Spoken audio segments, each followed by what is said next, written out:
enjoy it. If you're learning data, just try to make it enjoyable for yourself. Find the ways that you like to learn. There's going to be some hardship in it, obviously, but if you're trying to get into data, odds are you're a nerd and you find coding and SQL at least somewhat enjoyable. And I think you found your people.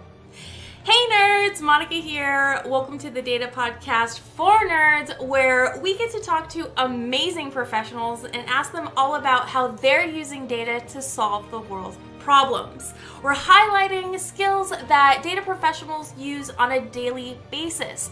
Plus, we always include some fun bits because we're all nerds here and we love to have fun. So thank you for tuning in, and if you haven't already, please like and subscribe. And as always, folks, happy learning.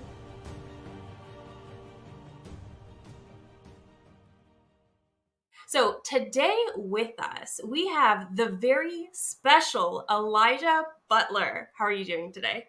I'm doing so good. Thank you for having me. I am a long listener of this podcast. I really like, honestly, just the music. Like the other data podcasts I listen to just aren't as good because they don't have as epic of an intro as this one. So you're killing it, and I'm so good. I'm so glad to be here. That's awesome to hear. I had a blast picking out the song, and it was just like so epic, like very like heroic and superhero comic books and all of that. And so I was like, yes, this one for sure for the nerds. I think it's great. I think if I don't totally fail this time on the podcast, maybe eventually you bring me back on and I'll dress as Spider-Man. You can dress as Thor or something or a superhero of your choosing, and yeah, we'll make the best of Yeah, I'll definitely take you on that. So, speaking of superheroes and comic books and whatnot, we usually start out our episodes by understanding the people's origin stories. So, if you could please let us know about your background and how you got to where you are today in your career. For sure. So I guess starting out with college makes sense because that's kind of where got pointed into data in the first place. So whenever I started college at WKU, Western Kentucky University, go Toppers, I started out as a mechanical engineering major actually, but just for different reasons, I just found it wasn't for me. I think a good sign of if you're in the a good major for you is if you're vibing with the professors and just feel like you're in your element. And for both of those, they just weren't really true for me. So I was always kind of a business nerd. I liked reading business books. I liked watching Shark Tank. So I decided to switch into the business college, which at first it was in marketing. And I really love marketing. And I really enjoyed every marketing class I had. But I think I just kind of had that urge for something more empirical. And so I had my first two econ classes, a micro class and then a macroeconomics class. And I was sold. I went and switched my major again, got into economics. That's where I was introduced to regression analysis. I had just a very basic class where we did like linear regressions and things like that. And then from there, I got really close to the professor that was over our applied economics master's program, and he kind of talked me into it. Also, I was just super interested in it because it was super interesting. There, I got introduced to a lot of other forecasting methods. I use stuff like R, Python, SAS, Stata, all of that good stuff. But as crazy as it is, most people think those come after like learning Tableau and SQL and stuff, especially how I teach people. But I graduated. I had never heard of SQL. I'd never heard of Tableau, Power BI. It was actually after I graduated and was kind of into my first job that I started uh, hearing from friends who had gotten into data analytics. And also, I think I stumbled upon Alex the Analyst on YouTube, and all of that seemed really interesting to me. And I taught myself using mainly free resources. And that's how I got into the data analytics field myself. That's awesome. So, how many times did you switch your major, and how long did it like lengthen your amount of time in college? So I switched my major twice. I changed it at the end of my freshman year from mechanical engineering to marketing. My second semester was just honestly miserable. I just really didn't like my Calc 2 class. I really didn't like my mechanical engineering class. Physics was hard, but I actually loved physics. I had this awesome professor. Awesome professors can just make anything great. And then after my first semester, sophomore year in marketing, I went ahead and switched it into economics. And luckily, it didn't extend my time there, except I made the age old mistake of like not personally looking into my credits and just kind of taking my advisor's word. So I was one credit short, but I found out that you could like just take a test during the summer, and I just self studied for, I think the class was natural sciences, and I just taught myself it all summer and then took a test and passed it for my last credit. Okay. Okay. Yeah. So you did, it sounds like you did it like very strategically, so you didn't have to prolong your time in college then. Yeah, it was like it would have really sucked if I didn't get it because I think I technically it was during COVID when this was happening, so it like the very beginning of COVID, and so I ended up graduating in like August, I think instead of May, and if I had failed that class, I think I would have had to like push back my master's or see if they would do some kind of write off for me uh, so that I could take that class and not have to push back my master's. Hmm.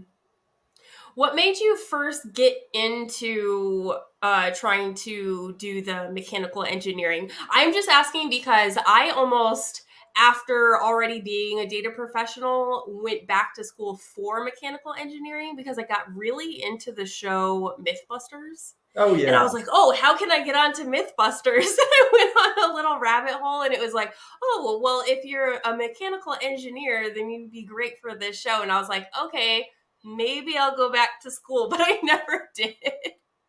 Yeah, I could definitely see that. I wasn't like a huge Mythbusters fan, but had certainly watched a lot. I think my older brother and one of my best friends growing up were super Mythbusters fans. I know I'd originally had a plan that I wanted to go and like get a doctorate in biomedical engineering or something. I've always been very idealistic, and I was like, I'll get this and then I'll invent a bunch of great medical technology or something like that. But I think honestly, like I like the idea of having a stable job that generally has pretty good income. And then I just thought I could learn to build things and I could learn to invent stuff. I think I've always like just liked the idea of inventing things. So I think that was a lot of my motivation going into it. And I guess that motivation got me through a semester of mechanical engineering. So it was great. Okay, okay. Yeah. Yeah, going for something with stability is definitely the way to go. One of my childhood dreams was to be Missy Elliott's backup dancer. Oh, I don't know how long that would have lasted. Does she even do music anymore? she did. Wasn't she in like the Super Bowl halftime show a couple years ago? I think so. Yeah. Yeah. Yeah. Yeah, I honestly think maybe this is less of a podcast about how I got into data and just how we shouldn't have given up on our dreams so soon. This is very true. This is very true. However, I think we're both amazing data professionals. So, what do you do right now? Yeah, so I'm actually in my second week of a new position. I work for Humana. I just got a new position. It's both a promotion and a switch to a different team, and I'm working as a senior data analyst. Okay. Okay. What types of this is very new, but you've worked at Humana previously, right? This is just a Yeah. different role. Yeah. Yeah. My last role, I was working in the pharmacy at Humana, and I was managing a lot of KPI data that had to do with our patient management program. So basically, it's just nurses and pharmacists calling patients, making sure they have all of the resources they need. And the hopes of our program is that it improves patient outcomes like duration of therapy, adherence to their regimen, and things like that. And that stuff was great, but I never found a crazy strong interest in that. And then also, like, I was just ready to start applying to more senior roles, I felt. And so I actually had a friend on LinkedIn that had shared that a team adjacent to her was hiring for this role. So I messaged her. She also works at Humana, and she said she thought I'd be a great fit for the role. And in my new role, I'm going to be working on our ever expanding primary care data team. So, like, our primary care organization is growing a ton. I'm on the growth and support team. And so I'll be pulling a lot of data that just has to do with like our growth, having to do with sales. And again, as a big business nerd, working with sales data really appeals to me. Oh, that's good. That's good. You mentioned that you really liked reading business books. What type of is there a favorite business book that you enjoy? So like I like to read a lot of I can get into a few of them. So I'll read some books that are kind of just about any aspect of business, and then I also enjoy reading biographies. Like I've really enjoyed the biography of Steve Jobs by Walter Isaacson. Bob Iger wrote his own memoir that came out a year or two ago, and I really enjoyed that book. I just finished the new Elon Musk biography. And then I also enjoy reading, like, there are various books. Like, there's one called Zero to One by Peter Thiel, and it's just talking about, like, uh, building companies. It talks a lot about, like, venture capital stuff. It's definitely a very high level book. There's one called The Four, which I am completely blanking on the guy who wrote it, but it's talking about like the four big tech companies, but just how they became so dominant, how they're so dominant, how their business works, and then what companies could follow in those steps. So pretty geeky business stuff. Like, I don't know why, and it isn't even all just like, oh, this is going to make me $1 billion or something. It's just like I just find it so interesting. Yeah. Are there any skills or tips that you read from those business books that you were able to directly relate to your work? Um, I think for my new role working in sales, like I can definitely think of some things. Like I just finished the Elon book, and obviously there's a lot of Elon's a very polarizing person. I personally don't like a lot about him, but one thing he does really well is I think uh, he really believes in managers like doing some of the work and like being amongst the people that are doing the work. Like whenever he starts a new company or buys a company, he'll like sleep at the headquarters. So it's like no one's putting in more time than him. And I can definitely see like when hopefully eventually I'm helping drive business strategy. Like I think managerial techniques like that are really important. And then probably more than my main job. If anybody doesn't know, I make content online on LinkedIn and TikTok for the most part right now. And I think a lot of the marketing books I've read have really influenced me. Like I read Gary Vaynerchuk's, if that's how you pronounce his name. Gary V has a book called Crush It. And in that, he talked about like just releasing a ton of stuff for free, and that kind of resonated with me. And I was just like, okay, I'm anything that like is available. Like there's already so much stuff that you can learn for free, especially when it comes to data analytics. And it's like, I'm just going to keep pushing this. I'm not going to sell something that's teaching something you can learn for free. So I'm just going to release as much free stuff as I can. And that's really kind of been my model for my content creation. Oh, that's amazing. Let's head into formally talking about fun bits. Oh, good. Hey, nerd, are you looking for a career in data? I would absolutely love to help you out. I just launched a data career strategy program that helps folks break into data without breaking anything. I provided a link in the show notes if you want to learn more information about it. Now, back to the fun bits.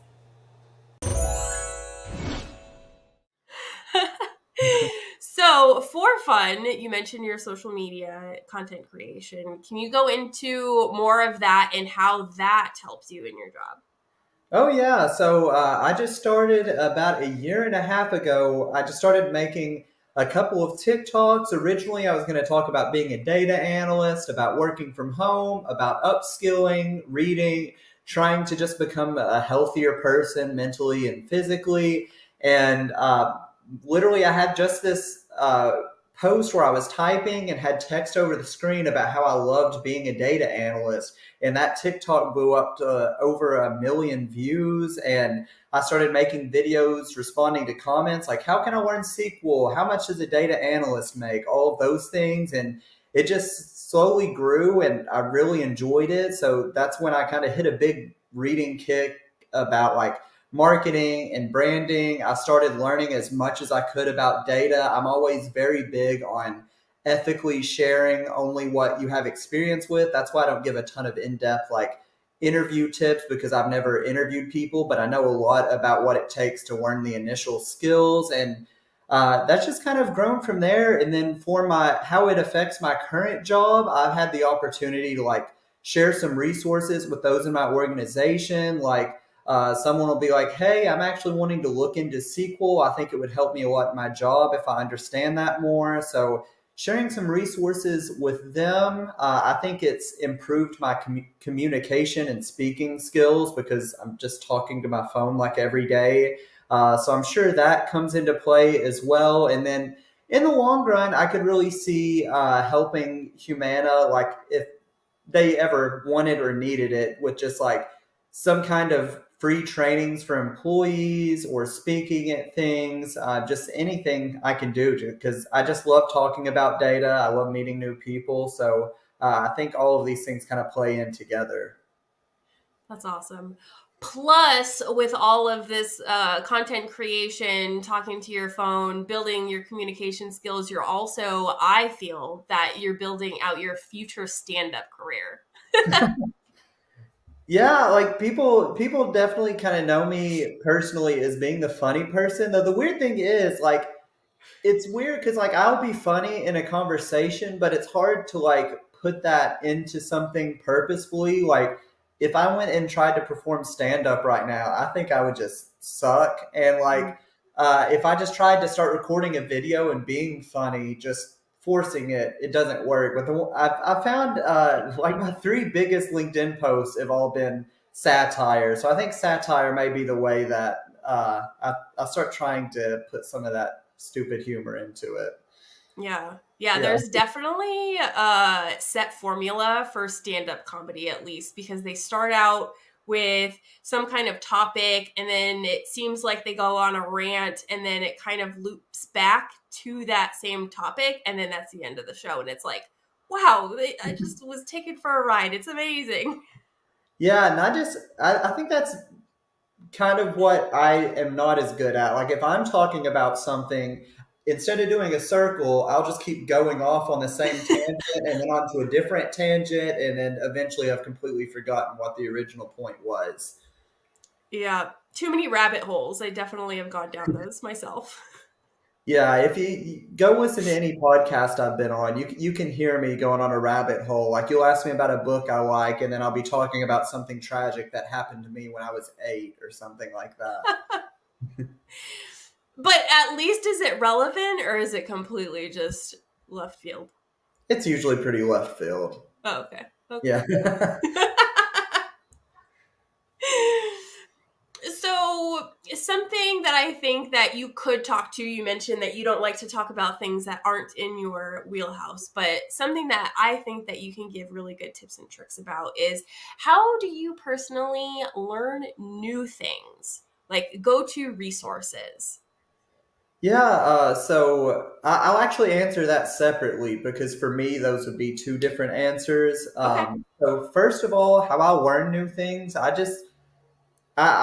personally like a learning things from like as many different mediums as possible, and I'll get into that. And then B, by hearing or reading the same information multiple times really helps me. Like when I really hit my stride in college, it was helped me a lot to like read the material before class, and then I would hear it in class, be able to answer questions, do the homework, and then by the time the test came around, I really didn't have to study as hard because I'd already kind of came over the information 3 times. And that's how it is for me. So like I try not to stress too much if I'm taking a SQL course or something like that. I definitely focus, but I'm not like, I need to get every single bit of information this first time. It's like, I'll take another SQL course at some point because I take courses for fun and I'll pick up on the things that I don't get. So I like to read. I like to watch YouTube videos. I listen to podcasts. Like I listen to yours and Avery's Data Career podcast all of the time. I like to take courses, like being a creator. I have a couple course places that give me free access to their courses, and I take them up just for fun, and then we usually talk about them a little bit. But my favorite resources for anybody who wants to learn, number one is just YouTube, literally anything. There's probably multiple creators that are like full time on there talking about it, especially like things like data analytics, social media marketing, graphic design, software development, cybersecurity. I guarantee on YouTube alone, you can find dozens of people that have like at least tens of thousands, if not hundreds of thousands of followers just talking and teaching on there.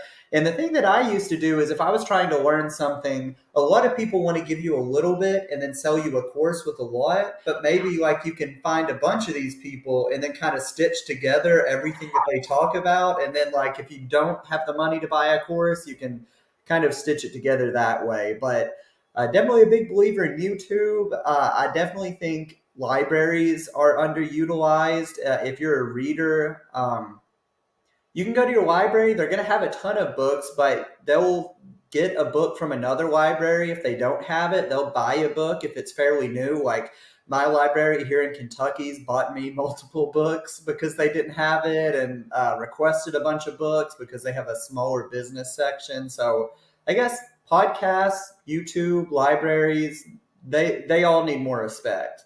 Mm-hmm. Yeah.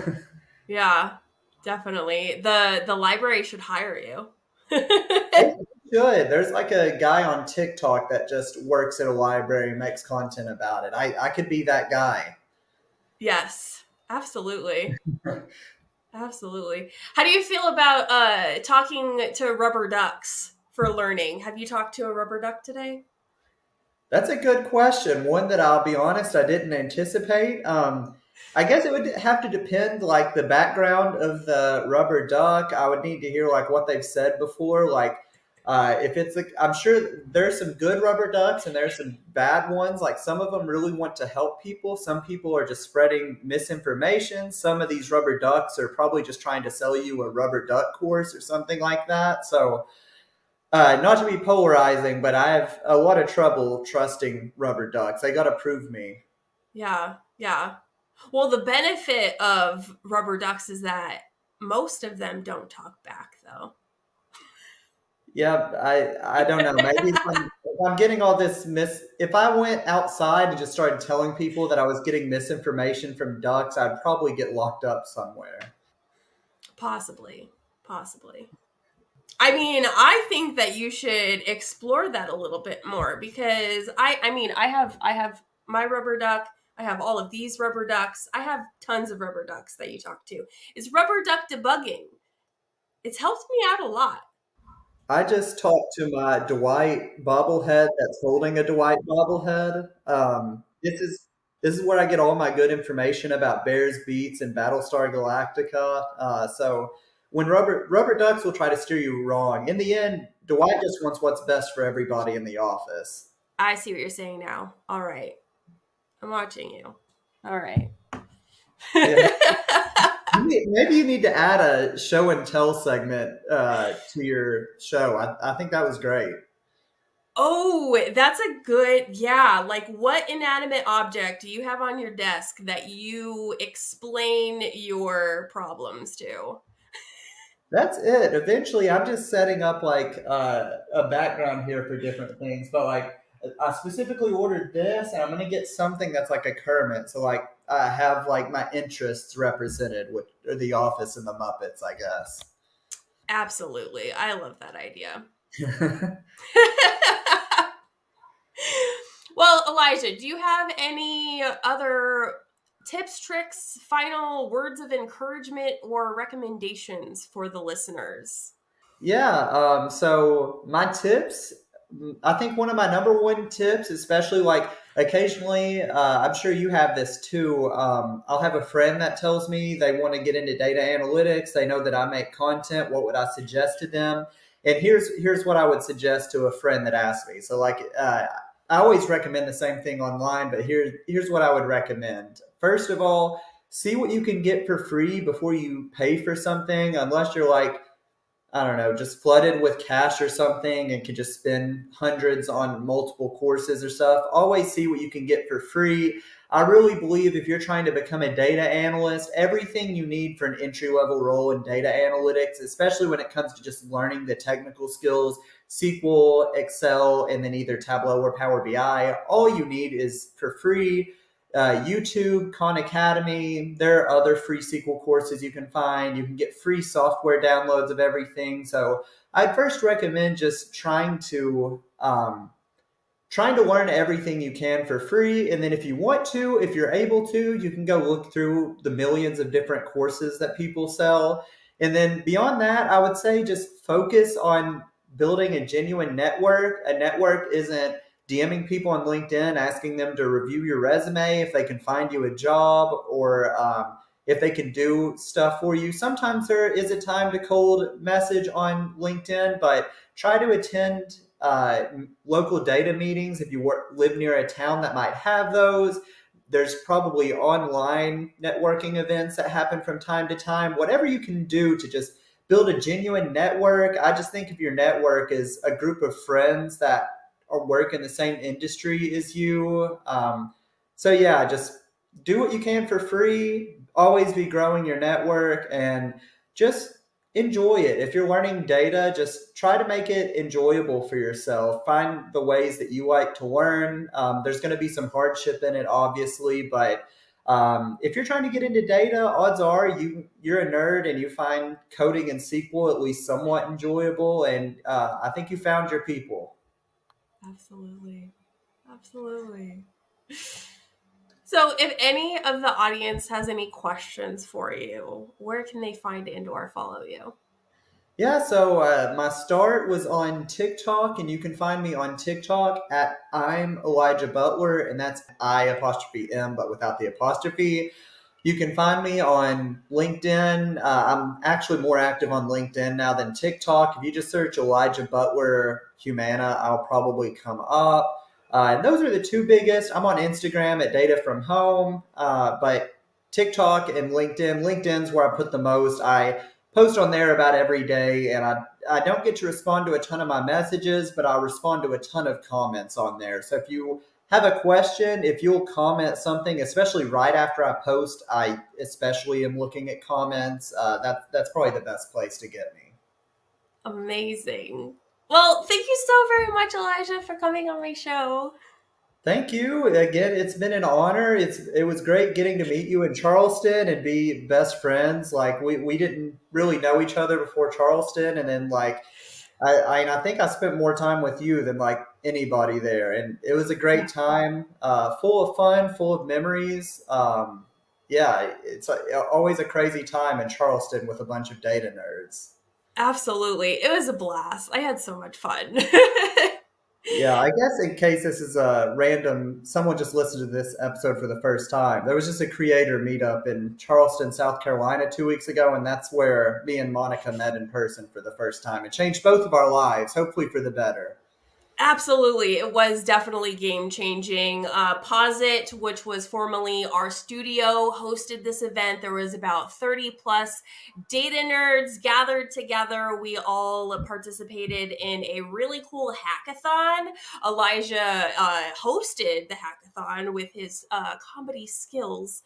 And yeah, it was my first hackathon. It was really fun to participate, stressful, but in a good way. It was like, oh man, it was just like really cool. So I feel like I'm still writing those vibes, to be honest. It was just like very impactful for me. Well, I can't wait for this hackathon video to come out because there was sometimes like I would come up to a group and I would whisper to Ken G, who is like recording the video and it's going to be on his channel, I guess. I'd be like, they actually look kind of upset right now. I think we should go find another group. Yeah, there was one point at the end where like I couldn't hear myself think. I couldn't hear people yelling in my ear. It was just very chaotic, again, in a very good way, and I had tons of fun. I did too. A lot of good came out of it. It was great to meet everybody. Just almost all of the data creators that you see on LinkedIn and other places, they're just really cool people that really want to help and just are data nerds and want to talk about data as much as possible. Absolutely. Yeah. All right, Elijah, you brought it with your tangents. I do appreciate it though, because I do think that that was something that we wanted to share with the listeners. And I do hope that we get to collaborate more in the future. I hope so too. I'm going to be traveling with my new job, and hopefully, it brings me out to your neck of the woods sometime, and we'll make the most of that if it ever happens. I would love that. Yes. You too. Well, thanks again. And as always, folks, happy learning. Pew pew pew.